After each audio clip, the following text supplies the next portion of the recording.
Big FM पर आप सुन रहे हैं धरोहर, जिसमें मैं आशुतोष राणा सुना रहा हूं कहानी झांसी की रानी लक्ष्मीबाई की। मेरी मिट्टी की धरोहर अंग्रेजों का डटकर सामना करने के लिए रानी लक्ष्मीबाई ने युद्ध की पूरी तैयारी स्वयं के निरीक्षण में करवाई। किले की प्राचीरों पर तोपें रखवाई गई। झांसी किले की प्राचीर पर जो तोपें थी उनमें कड़क बिजली, भवानी शंकर, घनगर्जन एवं नालदार तोपें प्रमुख थी। गौस खान तथा खुदा बख्श रानी लक्ष्मीबाई के कुशल एवं विश्वसनीय तोपची थे। रानी लक्ष्मीबाई ने किले की मजबूत किलेबंदी कर दी। रानी लक्ष्मीबाई के रणकौशल को देखकर अंग्रेज सेनापति सर ह्यूरोज भी चकित रह गया।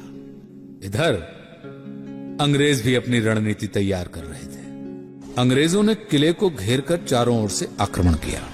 अंग्रेज 8 दिनों तक किले पर गोले बरसाते रहे, परंतु किला न जीत सके। रानी लक्ष्मीबाई एवं उनकी प्रजा ने प्रतिज्ञा कर ली थी कि अंतिम सांस तक किले की रक्षा करेंगे। अंग्रेज सेनापति ह्यूरोज ने अनुभव किया कि सैन्य बल से किला जीतना संभव नहीं है, अतः उसने कूटनीति का प्रयोग किया और झांसी के ही एक विश्वासघाती सरदार दुल्हा सिंह को मिला लिया। सरदार दुल्हा सिंह ने किले का दक्षिणी द्वार खोल दिया। फिरंगी सेना किले में घुस गई और लूटपाट तथा हिंसा का पैशाचिक दृश्य उपस्थित कर दिया। घोड़े पर सवार दाहिने हाथ में नंगी तलवार लिए पीठ पर दत्तक पुत्र दामोदर राव को बांधे रानी लक्ष्मीबाई ने रणचंडी का रूप धारण कर लिया था और शत्रु दल का संहार करने लगी थी। झांसी के वीर सैनिक भी शत्रुओं पर टूट पड़े। जय भवानी और हर हर महादेव के उद्घोष से रणभूमि गूंज उठी, किंतु झांसी की सेना अंग्रेजों की तुलना में बहुत छोटी थी। रानी अंग्रेजों से घिर गई थी। कुछ विश्वास पात्रों की सलाह पर रानी कलापी की ओर बढ़ चली।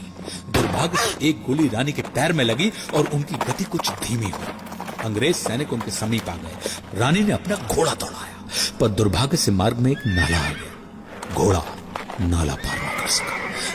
तभी अंग्रेज घुड़सवार वहां आ गए। एक ने पीछे से रानी के सिर पर प्रहार किया, जिससे उनके सिर का दाहिना भाग कट गया और उनकी एक आंख बाहर निकल आई। उसी समय दूसरे अंग्रेज सैनिक ने संगीन से उनके हृदय पर वार कर दिया। अत्यंत घायल होने पर भी रानी अपनी तलवार चलाती रही और उन्होंने दोनों आक्रमणकारियों का वध कर डाला। फिर वे स्वयं भूमि पर गिर पड़े। स्वामी भक्त रामराव देशमुख और पठान सरदार गौस खां अब भी रानी के साथ थे। रामराव देशमुख और पठान सरदार गौस खां ने रानी लक्ष्मीबाई के रक्त रंजित शरीर को समीप ही बाबा गंगादास की कुटिया में पहुंचाया। रानी ने व्यथा से व्याकुल हो जल मांगा और बाबा गंगादास ने उन्हें जल पिलाया और फिर रानी लक्ष्मीबाई वीर गति को प्राप्त हुई। दिन था 17 जून सन 1858। चमक उठी सन 57 में वो तलवार पुरानी थी।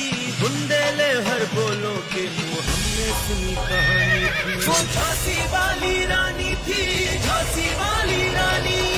खूब लड़ी मर्दानी, वो तो झांसी वाली रानी थी।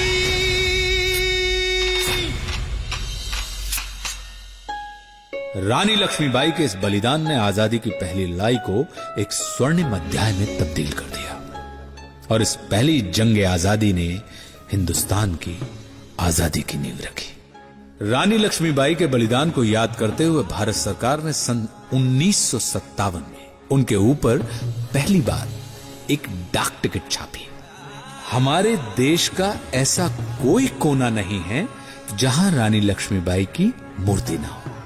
रानी लक्ष्मीबाई की जगह इस देश के हर दिल में है। दुनिया के इतिहास में ऐसे योद्धा बहुत कम आए हैं जो वीरता के मापदंड में रानी लक्ष्मीबाई की बराबरी कर सके। रानी लक्ष्मीबाई सिर्फ एक ऐतिहासिक चरित्र ही नहीं है, बल्कि अपने आप में एक विचारधारा है।